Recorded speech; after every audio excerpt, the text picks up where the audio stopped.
अस्सलाम वालेकुम वरहमतुल्लाहि वबरकातुहू। नाज़रीन, एक जगह पे अभी स्टे हुआ तो कुछ लोग मिले जिनमें ख़वातीन थीं। ख़वातीन ने अपने मसाइल बताए और मैंने नोट किया है कि ख़वातीन के अंदर पीरियड का जो इशू है और जो लिकोरिया है, ये इनको वक्त से पहले बूढ़ा कर देता है। सिर्फ ऐसा नहीं है बल्कि कमर टांगों में दर्द, चिड़चिड़ापन, गुस्सीली तबीयत, बेख्वाबी, रोने ख़्वाब आना, ये सारी इसकी वजह बनती है। और जब मैंने इनसे इनके सिम्पटम्स का पूछा तो उन्होंने सारी यही चीज़ें बताई। तो मैं ये एक इन्फॉर्मेटिव वीडियो छोटी सी इसलिए बना रहा हूँ कि वो ख़वातीन जिनके साथ ऐसे मसाइल हैं, उनका जिस्म भी ख़राब हो जाता है, वक्त से पहले बुढ़ापे के आसार सारे आ जाते हैं और नतीजा बाज़ दफ़ा ये भी निकलता है कि उनके जो खामद होते हैं, मर्द हज़रात होते हैं, वो फिर उनमें इंटरेस्ट बहुत कम लेते हैं।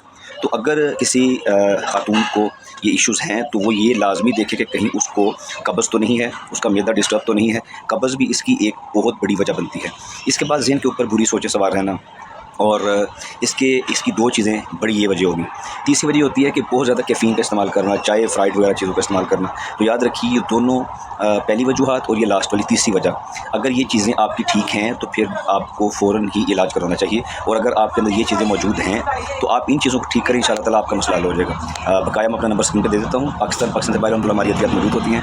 अल्लाह ने चाहा तो 21 दिन का एक कोर्स होता है हमारा, 45 दिन का एक होता है। बीमारी के हिसाब से हम वो चीज़ देते हैं। अल्लाह ने चाहा तो दुआएं भी देंगे, आगे लोगों को रेफर भी किया करें। बहुत शुक्रिया। अस्सलाम वालेकुम वरहमतुल्लाहि वबरकातुहू।